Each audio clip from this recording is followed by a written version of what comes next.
Aménagement de 2500 hectares de terres irriguées dans la zone office du Niger. C'est un investissement de l'Union européenne pour près de 20 milliards de nos francs. Le Premier ministre a donné ce matin le coup d'envoi des travaux. La 3e édition du festival de Selengue a vécu ce rassemblement culturel. Initiative de Mali Art et Production était placée sous le thème Paix et réconciliation au Mali.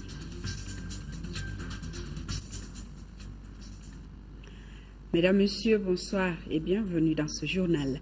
Investir pour les personnes dans la prospérité et la paix, c'est le thème du 4e sommet Europe-Afrique qui réunit du 2 au 3 avril prochain 90 délégations à Bruxelles. Il définira la coopération pour les années à venir avant de faire le bilan des années antérieures. Le président de la République est déjà dans la capitale belge. Voyons les enjeux de cette rencontre avec nos envoyés spéciaux Ibrahima Traoré et Ibrahima Koulibaly. Le 4e sommet Union européenne-Afrique portera essentiellement sur l'approfondissement de la coopération autour de 3 axes identifiés dans le thème retenu, à savoir les personnes, la prospérité et la paix. Les dirigeants des 2 continents devraient réfléchir aux moyens de promouvoir le capital humain par l'éducation et la formation, surtout des femmes et des jeunes. Une croissance durable et inclusive sera également à l'ordre du jour, et en particulier l'encouragement aux investissements afin de créer l'emploi, notamment pour les jeunes. Enfin, il y a la paix, préalable au développement humain et à la sécurité des personnes. La coopération dans ce domaine entre les 2 continents a donné des résultats significatifs jusqu'ici dans un certain nombre de régions, notamment la Corne de l'Afrique et le Sahel. Les participants au sommet réfléchiront aux moyens de renforcer le soutien de l'UE aux capacités dont dispose l'Afrique pour gérer la sécurité sur le continent.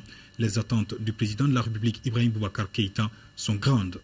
D'abord, le raffermissement des relations entre l'Europe et l'Afrique, et pour ce qui concerne l'ensemble du continent, le raffermissement également des relations bilatérales entre mon pays et chacun des États qui composent l'Union européenne aujourd'hui. Mais au plan général, au plan global, j'arrive également de Yamoussoukro, où s'est tenu le 44e sommet des pays de la CEDEAO, c'est la communauté des États d'Afrique de l'Ouest, qui également est en train aujourd'hui d'achever un montage singulier à travers des accords de partenariat économique avec l'Union européenne. C'est là un grand pas qui va être franchi là, pour que l'Afrique soit vraiment enfin présente de manière significative sur le marché mondial. Et je pense que les accords de partenariat sont assez importants pour que nos pays, à l'horizon très prochain, nos horizons très proches, puissent également être vraiment des partenaires économiques dignes de ce nom. Et je pense que c'est là le ton du nouveau partenariat entre l'Afrique et l'Europe. Un partenariat véritable, mais pas en sens unique. L'échange des produits, l'échange des marchandises a toujours été le plus fécondant en matière d'échange entre nations, entre civilisations. C'est donc une nouvelle étape de la relation sud-nord. Et nous en félicitons. Le sommet de Bruxelles sera sûrement l'occasion d'approfondir tout cela de la plus belle des façons. Le président de la République est accompagné à Bruxelles de son épouse, de plusieurs membres du gouvernement et d'opérateurs économiques. Le chef de l'État fera d'abord sa première sortie au 5e forum des affaires UE-Afrique qui s'est ouvert ce lundi dans la capitale belge. Ce forum, qui mobilise 500 participants, est une occasion pour les entreprises africaines et européennes de dialoguer et d'échanger leurs points de vue sur les relations commerciales et les investissements entre l'UE et l'Afrique. Le chef de l'État doit intervenir dans un panel consacré aux investissements et partenariats pour le travail productif de la jeunesse. Dans son agenda, Ibrahim Boubacar Keïta aura aussi des entretiens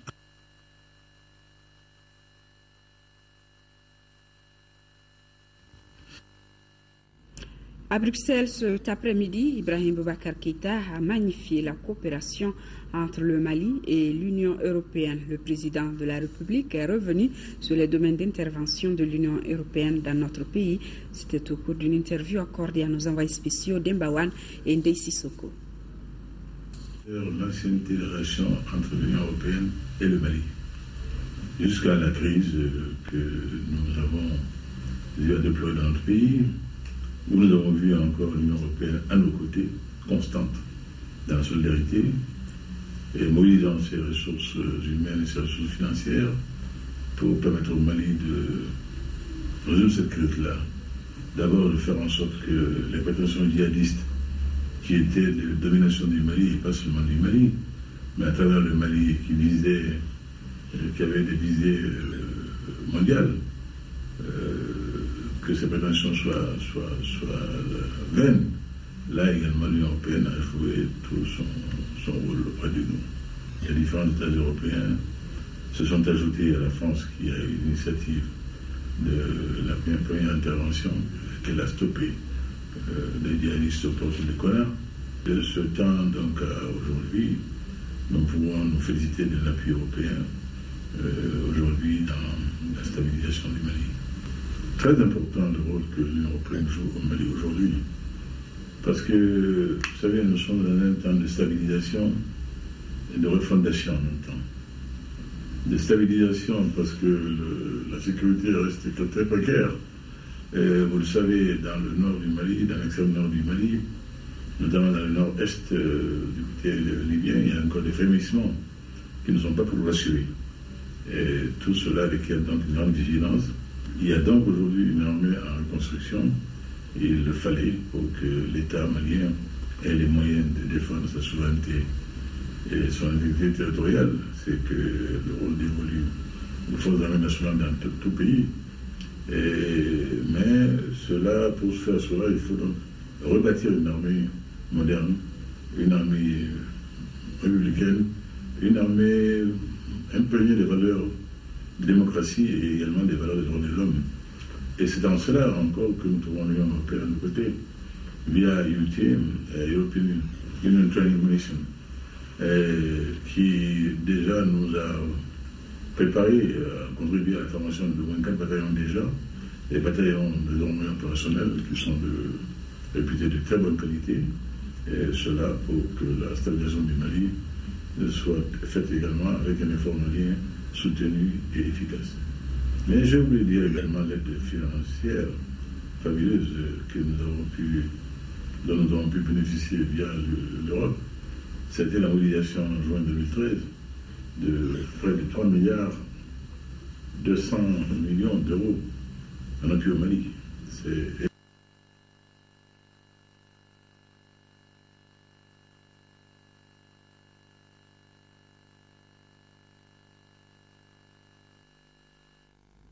Et le ministre des Affaires étrangères et de la coopération internationale qui est arrivé ce jour à Bruxelles où il prendra part aux travaux de la réunion ministérielle préparatoire de la 4e conférence au sommet entre l'Union européenne et l'Afrique dont le thème, je vous le rappelle, est investir dans les personnes pour la prospérité et la paix. Cette conférence constitue un cadre approprié de dialogue politique au plus haut niveau et pour l'adoption de nouvelles initiatives communes dans le cadre du partenariat Union européenne-Afrique.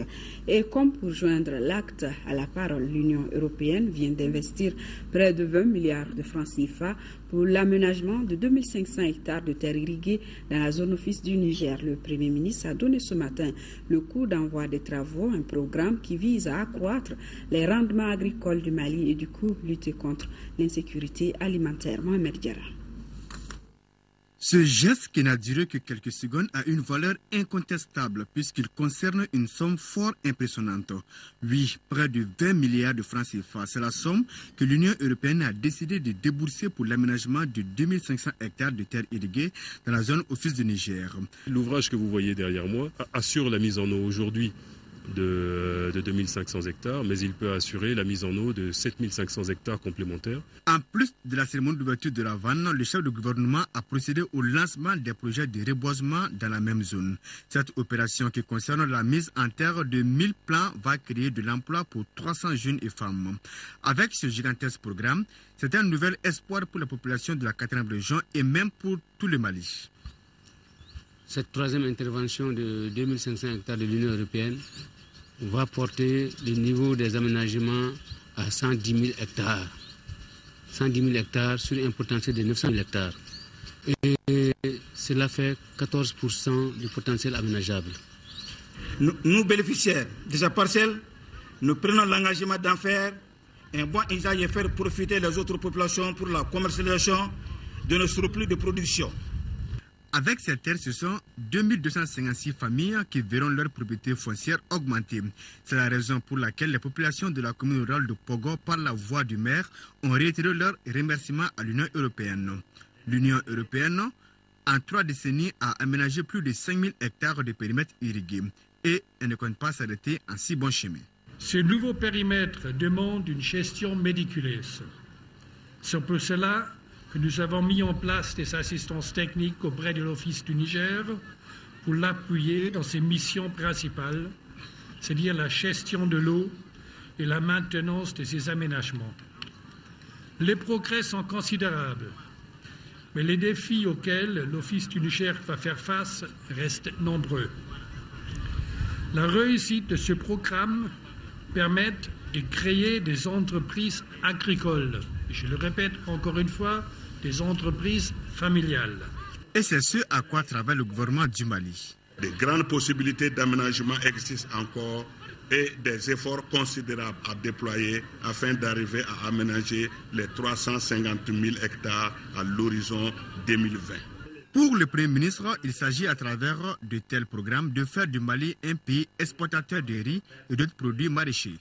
Le problème de l'Office du Niger, comme vous le savez certainement, c'est qu'il y a à peu près 55 000 exploitations pour 110 000 hectares, ce qui signifie qu'une exploitation...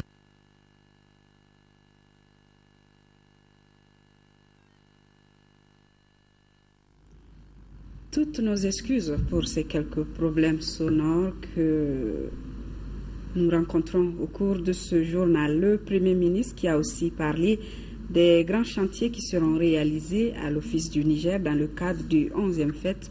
Vous l'entendrez certainement au cours de cette édition. Le ministre délégué auprès du ministre du Développement chargé de l'élevage, de la pêche et de la sécurité alimentaire, accompagné de cadres du département en charge du développement rural, a effectué une visite de travail à Djeddah au siège de la Banque islamique de développement. La délégation malienne a tenu une série de réunions avec le département de l'agriculture et du développement rural et le département pays de la BID, au cours desquels les deux parties ont revu l'état d'avancement des projets en cours de réalisation et ont discuté et approuvé les nouveaux projets prioritaires dans le secteur du développement rural dont le coût estimatif s'élève à environ 75 millions de dollars. 14 contrats pour une valeur marchande de plus d'1,436 milliard de nos francs. C'est le bilan partiel de la 8e édition de la Bourse nationale aux céréales. Cette édition a en outre enregistré une offre de vente de plus de 66 000 tonnes, toutes céréales confondues. Le compte-rendu de ORTM Ségou de Kandesila. Espace de connexion des zones de production à des zones déficitaires, la 8e édition de la Bourse nationale aux céréales a tenu ses promesses pour avoir permis de nouer des contacts entre vendeurs et acheteurs potentiels d'une part, et d'autre part pour avoir formalisé des contrats de vente. 14 contrats fermes pour une valeur marchande de plus d'1,436 milliard de francs CFA ont été signés. On avait amené plus de 66 000 tonnes de céréales, tout confondu. Et les contrats qui sont en cours, ça va jusqu'à 70 000 tonnes en cours. Une valeur de 12 milliards sur 11 milliards a été comme marché qui doit être conclu. La mise en relation directe entre l'offre et la demande a permis l'accessibilité des produits céréaliers à moindre coût. Par exemple, le kilogramme de riz a été cédé à 265 francs CFA rendu à Bamako et celui du mil sorgho à 185 francs CFA rendu à Gao. On a signé un contrat avec notre fournisseur de Ségou. Un contrat de 50 tonnes de petits mil, 40 tonnes de sorgho et 10 tonnes de maïs. Nous avons 10 centres de gestion post-récolte et commercialisation. Ces centres, aujourd'hui, qui ont près de 4000 tonnes de maïs. L'intérêt de la bourse, c'est de mettre en relation les producteurs et les acheteurs. Et je crois que par rapport à ça, nos attentes sont comblées. Cette initiative de l'APECAM, Amassa Afrique Verte et de leurs partenaires comme Sasakawa Global, le projet Chaîne de valeur céréalier CVC et le projet Village du millénaire a été beaucoup salué par les intervenants de la cérémonie de clôture. une initiative qui doit être pérennisée pour peu que les consommateurs maliens en ressentent les effets. À Tombouctou, la MINUSMA s'engage à former les agents de sécurité. Ainsi, la police, la gendarmerie et la garde nationale viennent de bénéficier d'une formation théorique et pratique en gestion technique et professionnelle en intervention.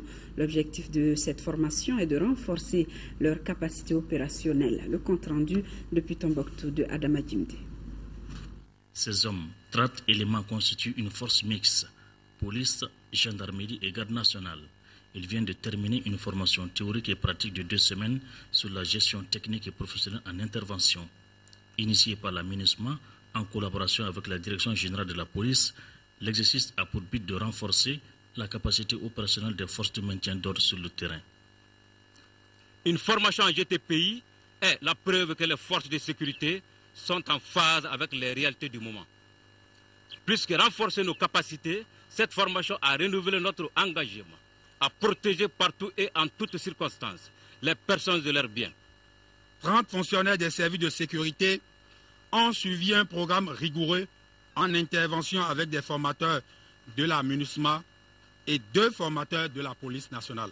Nous félicitons les impétrants, mais aussi et surtout, nous leur rappelons devant ce prétoire la mission que nous leur avons confiée, être les porte-flambeaux auprès de leurs collègues qui, pour une raison ou une autre, n'ont pas pu participer à la session qui vient de s'achever. À l'issue de cette session, ces agents sont désormais aguerris en intervention rapide avec professionnalisme. Ils ont appris à mieux maîtriser les individus suspects, à monter et à démonter les armes. Le gouverneur de région, tout comme le directeur de la police, ont félicité la MINUSMA et encouragé les forces de sécurité. La ville de Kati sera bientôt une zone portuaire. Le directeur des douanes a procédé aujourd'hui à la pose de la première pierre de l'infrastructure. Les travaux de construction coûteront 1,560 milliard de francs CFA. Son capital est reparti entre le groupe Bolloré, le Conseil des chargeurs et transporteurs maliens et la Chambre de commerce et d'industrie du Mali. Mariam Sagara. La présence de ce port sec à Kati va permettre un développement socio-économique très important pour la population. La ville de Kati prend ainsi un nouveau souffle. Le chômage consommé à hauteur de souhait et le désordre terminé sur la route numéro 3. La construction du port sec de Kati s'inscrit dans la politique de désenclavement extérieur et intérieur prônée par les plus hautes autorités de ce pays. Ce projet, dans sa phase première, mobilisera un investissement de 1,563,801,480 francs CFA. Et en fonction de l'évolution du trafic et des orientations de l'administration douanière, pourra être remodelé. Nous retiendrons particulièrement les retombées directes et indirectes pour la ville historique de Kati. Un bel espoir pour le maire de la commune qui accueille ce projet très enthousiaste. La ville, selon lui, sera désenclavée et changera de visage. Cette zone portuaire partenariat public-privé renforce la capacité des opérations douanières et donnera une visibilité aux échanges commerciaux internes et externes. Depuis quelques années, la Direction générale des douanes a compris la nécessité de mettre en œuvre un partenariat fécond avec le milieu des affaires et l'a intégré dans sa vision pour la mise en œuvre de la douane du XXIe siècle. En effet, la construction de ce terminal procure un double avantage pour notre pays. Elle permettra de sécuriser les recettes douanières en autant qu'elle offrira aux agents des douanes un cadre propice de travail de contrôle des opérations d'importation et d'exportation. Elle permettra aussi à notre pays de développer ses capacités de stockage de produits et conséquemment de rendre fluide le trafic des marchandises avec le port de Dakar. Les responsables des ports secs au Mali entendent commencer au plus tôt les travaux de construction qui s'élèvent à plus d'1 milliard. Il contribuera à décongestionner les ports maritimes où sont stockées les marchandises maliennes pendant longtemps. Premier conseil d'administration de la Société Énergie du Mali et des MESA Après la crise sociopolitique, le projet de budget d'exploitation prévoit 178 milliards de francs CFA en produits et 179 milliards en charges pour couvrir la période de pointe. EDEMESA prolonge la durée du contrat de location de la centrale APR à Dakar jusqu'en juillet prochain. En plus de cela, la société a obtenu une capacité supplémentaire de 15 MW avec la Côte d'Ivoire. Moïse Traoré pour les détails. Premier conseil d'administration de la Société Énergie du Mali, EDEMSA, après la crise sociopolitique. Le contexte est également caractérisé par la reprise de 7 centres du Nord. S'agissant maintenant de l'exercice 2014, le projet de budget d'exploitation qui vous est soumis fait ressortir une situation financière équilibrée avec un résultat prévisionnel négatif de 298 millions de francs CFA pour un total de produits de 178 millions et en charge 179 milliards respectivement. Ce résultat tient compte de quelques éléments importants, notamment une subvention de l'État à hauteur de 30 milliards et la mobilisation d'une partie de la subvention à nous accordée par la CEDEAO, soit 15 millions sur un total de subvention de 27 milliards. Le budget d'investissement est évalué à plus de 113 milliards. Aux administrateurs, il est soumis un bilan prévisionnel au 31 décembre 2014 avec un total en actifs et passifs de 257 milliards. Le présent budget a été conçu en tenant compte de certains facteurs. L'extension de la durée du contrat de location de la centrale APR à Dakar jusqu'en juillet 2014 pour couvrir la pointe. L'obtention d'une capacité supplémentaire de 15 MW avec la Côte d'Ivoire, amenant ainsi la puissance totale importée de ce pays à 45 MW. Le capital de la société est détenu à 66% par l'État malien et à 34% par IPS du groupe Agacan. Les nouveaux managers d'EDEMSA ont été nommés en décembre dernier. Le directeur général est Doro Berté. 6e session du conseil d'administration du Centre national des ressources de l'éducation non formelle. Les recommandations de la session permettront d'accélérer l'atteinte des objectifs de l'éducation pour tous et du millénaire pour le développement. Mamoudou Sidibé. L'ouverture de cette 6e session du conseil d'administration du Centre national des ressources de l'éducation non formelle est l'occasion pour son directeur général de jeter un regard rétrospectif sur le parcours de sa structure. En 2011, nous n'avons pu mobiliser que 720 millions et nous n'avons formé que 28 000. Aujourd'hui, le centre mobilise plus de 2 milliards de nos francs pour le financement du programme vigoureux et forme 3150 animateurs et animatrices et qui n'étaient qu'au nombre de 700 en 2011 tout près.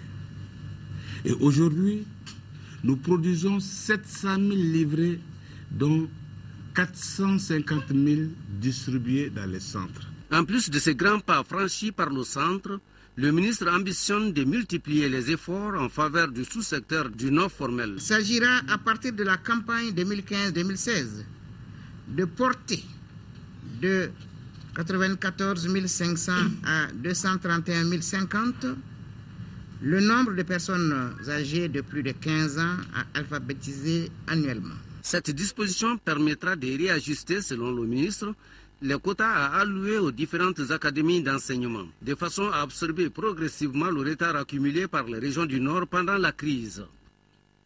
Le ministre de la Défense et des anciens combattants a présidé ce matin une cérémonie de décoration d'officiers maliens et français. Soumaïlou Boubeye Mega s'est ensuite rendu au camp de Kati pour y visiter les centres d'instruction théorique et pratique. Mahamadou Doumbia. Au cours de cette cérémonie spéciale organisée dans l'enceinte du ministère de la Défense et des anciens combattants, le général Bruno Guilbert a décoré 2 officiers des forces armées et de sécurité du Mali avec la médaille européenne pour la politique de défense et de sécurité commune. Il s'agit du général Yacouba Sidibé, secrétaire général du ministère de la Défense et des anciens combattants, et du colonel-major Ibrahima Fane, chef d'état-major de l'armée de terre. Côté forces armées de l'Union européenne, 2 officiers ont reçu la médaille de l'Ordre national du Mali. 9 autres officiers ont été décorés chevaliers de l'Ordre national du Mali. Et 12 autres officiers et sous-officiers ont reçu la médaille étoile d'argent du mérite national avec effigie Lion debout au nom du président de la République, Ibrahim Boubacar Keïta. Je suis particulièrement heureux et fier du résultat et du travail qui a été effectué ces dernières semaines et ces derniers mois avec l'armée malienne dans ce sens. Ces séries de décorations d'officiers et sous-officiers de l'Union européenne sont le signe de l'excellence des rapports de collaboration militaire entre le Mali, la France, l'Espagne, la Pologne et l'Italie. Non, je crois que c'est toujours... nous avons 4 bataillons qui ont été formés, 4 GTA qui ont été formés. Et je crois que c'est l'une des missions les plus réussies au niveau de l'Union européenne. La deuxième étape de cette cérémonie a conduit le ministre de la Défense et des anciens combattants au 36e régiment d'artillerie à Kati, là où les soldats suivent des séries de formations théoriques et pratiques pour l'obtention du certificat d'aptitude CAT1 et CAT2 et le brevet d'armes BA1 et BA2, sans oublier le centre d'instruction de transmission, la polyclinique inaugurée en 2010, la direction centrale des services de santé des armées. Actuellement, nous avons 4000 et quelques éléments dans les formations pour les certificats d'aptitude technique et puis pour les brevets d'armes. Il y a une seconde vague de la même importance qui va prendre le relais après. Et au niveau des certificats interarmes, on a 2300 et quelques qui attendent, qui vont aussi entrer en 2 vagues à partir de juin. Donc c'est de l'ampleur des formations. Autant nous veillons à constituer les capacités opérationnelles, autant nous veillons à reconstituer les forces morales de nos troupes, parce que sans les forces morales, quel que soit le niveau d'équipement, nous ne pourrions pas atteindre nos objectifs. En fin de cérémonie, le ministre n'a pas oublié de voir le matériel logistique composé de citernes, de camions et autres véhicules tout-terrain achetés grâce au soutien financier apporté par les populations pour nos forces armées de sécurité durant la période de crise. Pose de la première pierre d'une école de 3 classes pour le village de Sikoro. La réalisation va coûter plus de 23 millions de francs CFA, financée par un député élu à Ouelessebougou, Adama Koulibaly. Le village de Sikoro, à quelques kilomètres de Ouelessebougou, avait reçu du beau monde ce dimanche. Brahma Traoré, député RPM, va construire une école de 3 classes avec leur équipement. Coût de réalisation, 23 500 000 francs CFA. Nous avons aussi étudié dans des salles de classe construites par l'État, aux frais des contribuables maliens.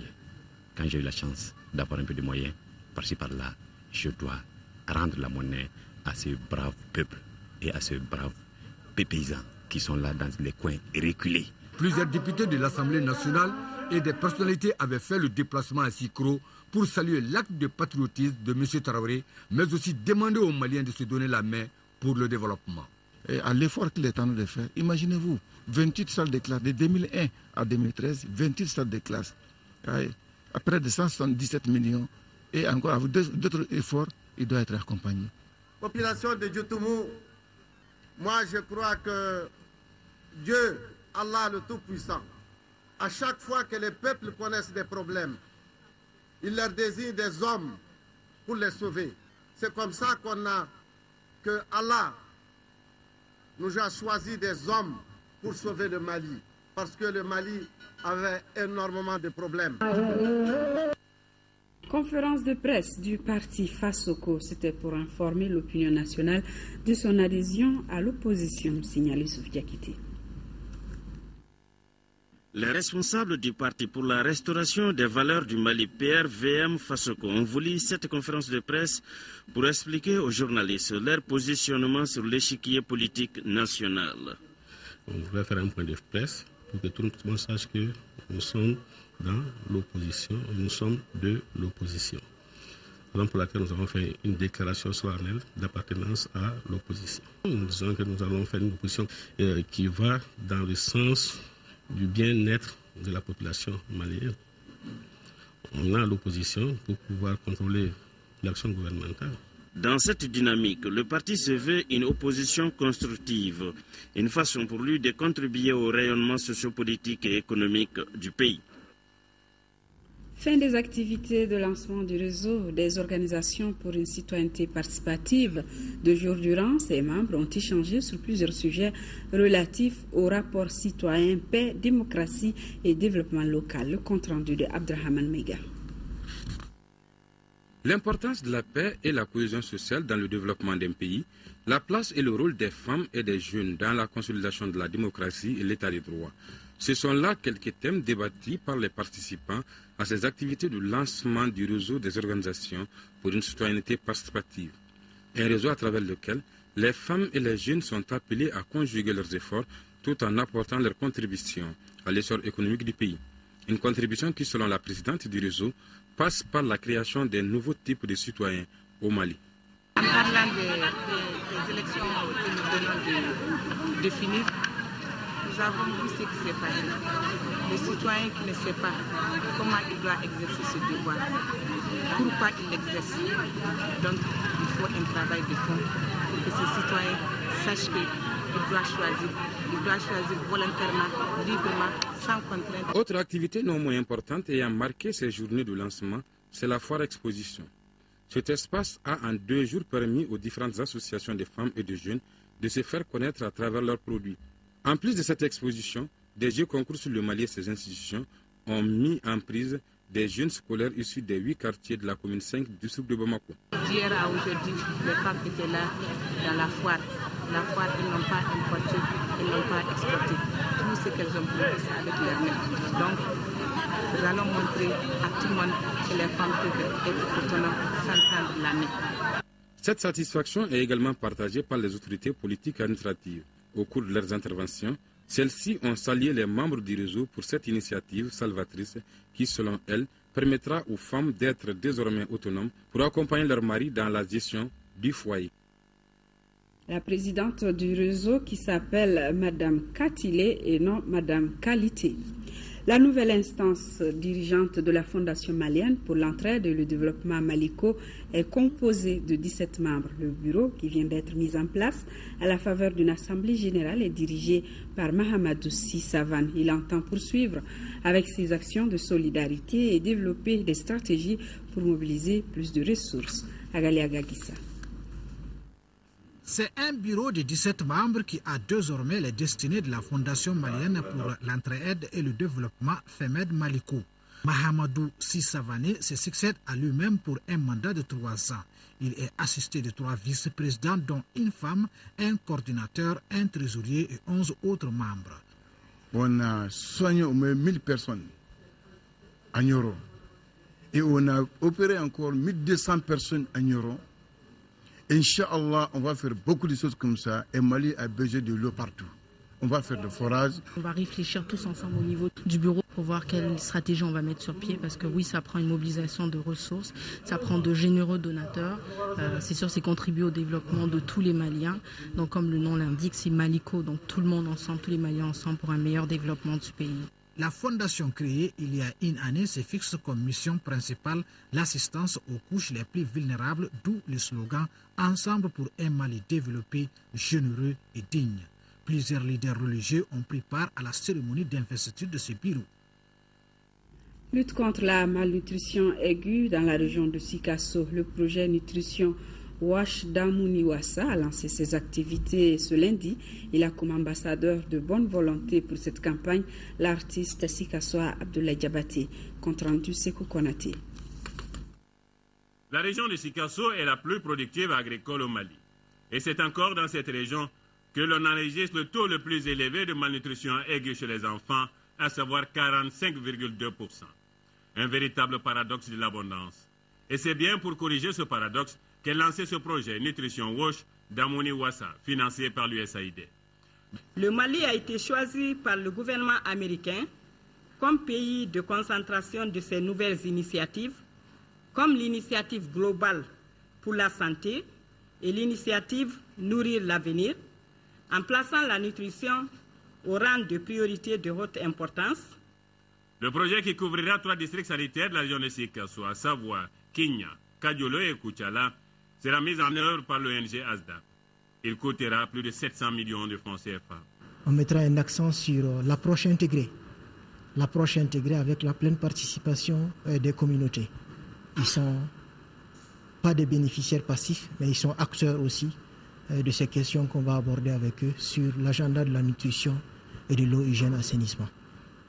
Une démarche qui sera soutenue par l'artiste musicien Abdoulaye Diabaté, investi ambassadeur de bonne volonté. J'accepte avec la plus grande humilité mes nouvelles charges d'ambassadeur.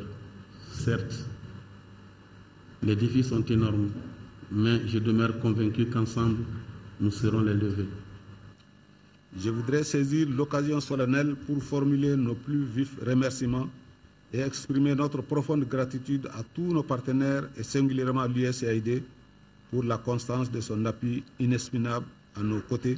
Le projet s'étendra sur 3 ans et permettra sans doute de promouvoir les pratiques optimales de nutrition et d'hygiène pour améliorer le statut nutritionnel des femmes et enfants de moins de 2 ans.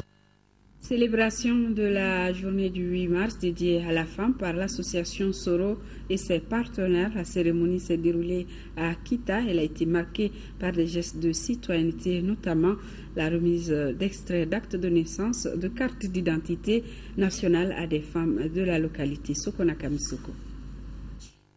Les femmes de Kita, plus précisément les bénéficiaires du projet dénommé Projet Droit de la Femme, sécurisation des fonds et scolarisation des enfants, ont répondu massivement à l'appel de l'association Soro, l'initiatrice de ce projet. Il s'agit pour les responsables de cette association de faire le bilan des réalisations tout en dégageant les perspectives pour les années à venir. Le projet DSS est mis en œuvre dans 13 villages des 2 communes rurales du cercle de Kita, notamment les communes de Badja et de Kita Ouest. De juillet 2013 à nos jours, les résultats suivants ont été obtenus. 16 élèves, dont 9 filles et 7 garçons, sont pris en charge pour leur permettre de passer une année scolaire normale. 458 personnes, dont 416 femmes et 42 hommes, prennent activement part aux conversations techniques d'apprentissage sur la citoyenneté, droits des femmes et des enfants. Les activités de l'association cadrent bien avec la vision des partenaires financiers qui sont Oxfam et Diaconia. Quand on parle des femmes surtout, on parle, je pense, de la famille, on parle de toute la société. Et la question des droits des femmes est au cœur du travail que nous faisons. C'est pour cela que nous sommes engagés en tant qu'Oxfam avec nos partenaires. Diaconia, dans sa stratégie d'intervention au Mali, a choisi la lutte contre les inégalités de genre comme l'une des thématiques clés de ces interventions. Les autorités de Kita souhaitent que l'association étende ses activités dans les autres localités du cercle. L'un des temps forts de cette journée a été la célébration du mariage civil de 7 vieux couples. On note aussi la remise d'extraits d'actes de naissance, des cartes d'identité nationale, des téléphones et puces aux femmes de la localité. Paix et réconciliation nationale au Mali, c'est le thème de la 3e édition du festival de Séléngué Urban Music and Mode qui vient de s'achever. Ce rassemblement culturel, initiative de Mali Art and Promotion et ses partenaires, a enregistré plusieurs innovations. Retour sur un week-end d'ambiance à Séléngué avec nos envoyés spéciaux Moussa Tidjani Kanté, Alou Bekone et Modibo Soare. Vendredi 28 mars 2014, la nuit habituellement calme de Séléngué cédait la place à l'ambiance survoltée du festival Urban Music and Mode, de la lumière et des décibels. Pour le lancement de sa 3e édition, cette manifestation culturelle avait choisi les berges du lac artificiel de cette localité de la commune de Baya. Nous sommes à quelques 150 km de Bamako. Au rendez-vous, plusieurs milliers de festivaliers, tout style, tout âge, et sur le podium, des artistes musiciens de générations différentes, des genres variés, une belle brochette de comédiens, une sélection bien pensée de stylistes, créateurs et autres modélistes. Et c'était donc parti pour 3 jours d'ambiance non-stop, de jour comme de nuit. Il y avait ceux qui berçaient avec leurs mélodies et ceux qui amusaient la galerie.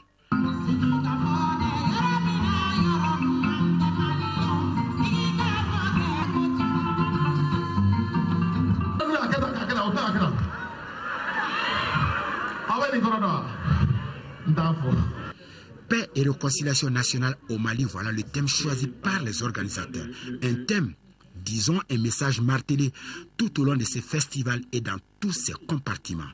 Un refrain entendu au cours des conférences animées par d'éminentes personnalités. Chanté sur les deux scènes principales de la musique. Dansé au niveau de la discothèque en plein air qui brillait de mille feux.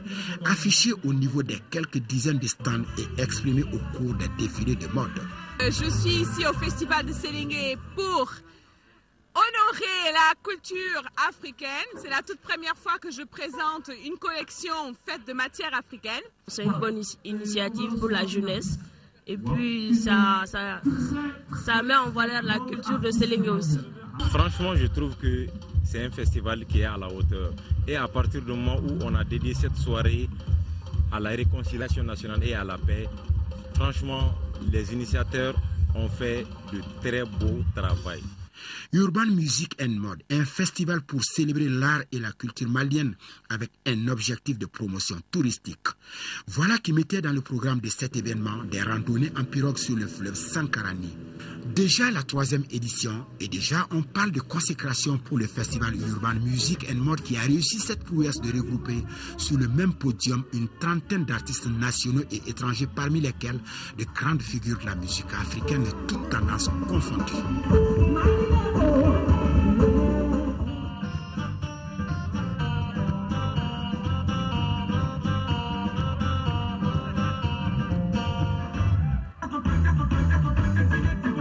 C'était ma première fois de participer au festival. Vraiment, je suis très contente et je demande aux organisateurs de festival que ça continue. Si on a une plateforme comme ça où on peut parler directement avec notre public, les sensibiliser par rapport à la paix, à la réconciliation, ça nous fait chaud au cœur.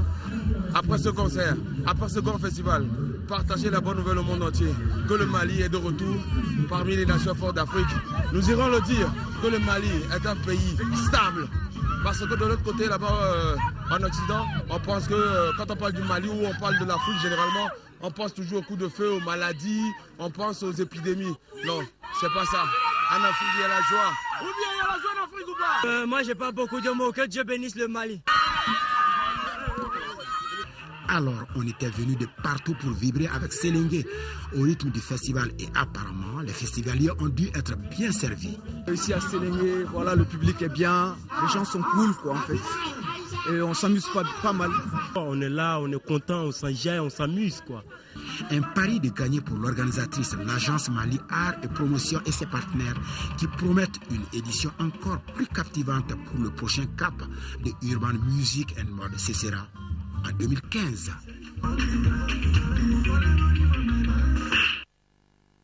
Et sport athlétisme, le traditionnel meeting d'athlétisme de sang a pris fin hier dans la cité du Santoro Carantella. Cette 23e édition a enregistré une participation record. Le tournoi a été remporté par l'USFAS. Le compte-rendu de notre envoyé spécial Isaac Tchenou. Le traditionnel meeting de sang a vécu. Pour cette 23e édition, toutes les ligues et clubs affiliés à la Fédération malienne d'athlétisme ont répondu à l'appel. Devenue une véritable fête sportive, 13 disciplines de course et de concours ont été retenues par la direction technique. Pendant 4 demi-journées de compétition, les athlètes ont rivalisé d'ardeur. Au bout, l'USFAS occupe la plus haute marche du podium avec 1410 points. Les militaires sont suivis du Stade malien de Bamako qui a obtenu 1327 points. Les police boucle tiercé avec 1249 points. L'US 100 est la première équipe régionale. L'équipe de 100 a occupé la 6e place. Les autorités présentes à cette édition se disent satisfaites. Ça a reçu beaucoup d'athlètes. Et on a vu ici, sur le plan qualité, des grandes performances qu'on a reçues, notamment sur le dessin, sur les lancers de javelot aussi. Donc tout cela fait que vraiment, c'est avec satisfaction ce meeting de ça. Sur l'aspect sportif, alors moi je peux retenir la paix, l'amitié. Les autorités aujourd'hui cherchent justement cette réconciliation-là. Le fait que tout le Mali parle le même langage. Alors nous pensons que le sport joue un rôle important dans la recherche des voies et moyens pour justement aller vers cette réconciliation. Nous savons qu'au niveau de notre département, nous mettons l'accent particulier sur justement le développement du sport au Mali. Et ça correspond justement à cette expérience. Sur le plan organisationnel, il faut dire que SAN a réussi son pari. Et la chronique santé du jour qui s'intéresse à l'accueil et à l'orientation dans les structures de santé. Pour en parler, Focus Santé s'est intéressé au cas de l'hôpital Gabriel Touré au 3e niveau de la pyramide et très fréquenté en raison de sa situation géographique. Nous voyons Focus Santé avec Aruna Diara et Tchissira Dambélé.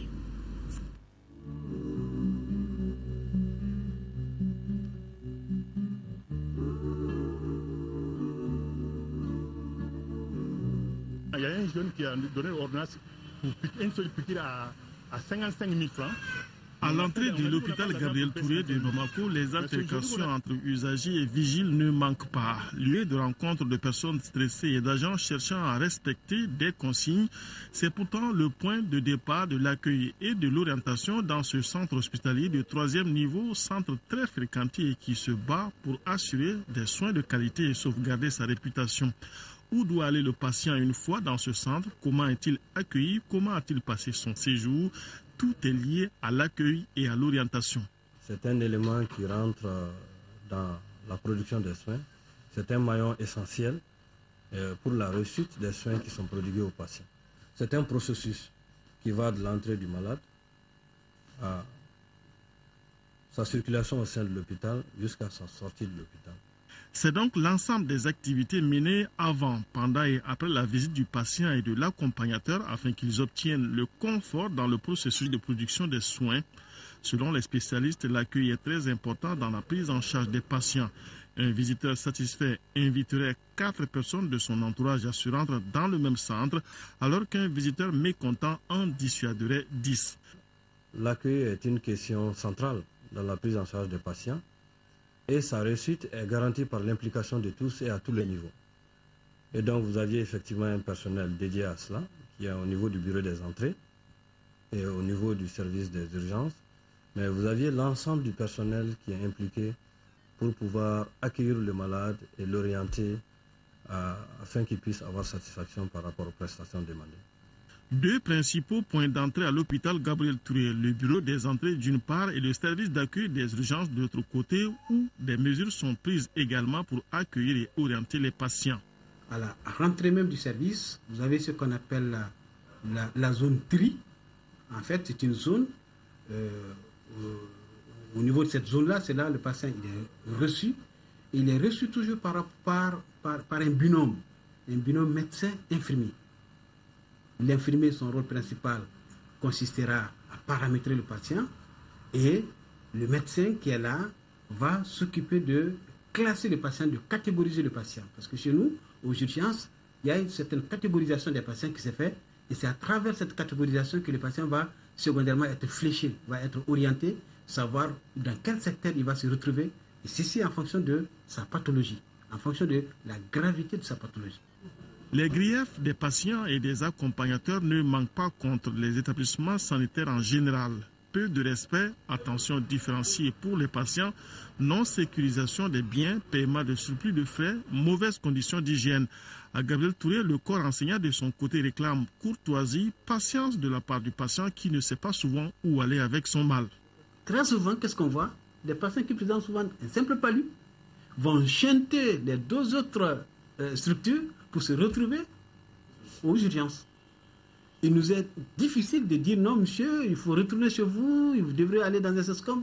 Nous sommes obligés, au regard de la loi hospitalière, de l'admettre en nous disant que ce patient il occupe la place qui devrait être occupée par un patient plus grave que lui.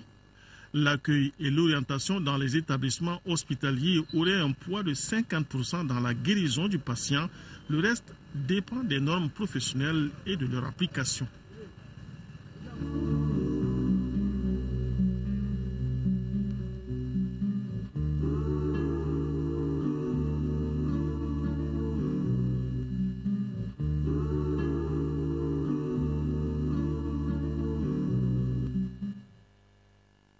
C'est la fin de cette édition. Merci de l'avoir suivi. Demain, 10h-13h, vous seront présentés par Mohamed Touré. Je vous retrouve, s'il plaît à Dieu, pour les éditions du soir. Excellente nuit à tous.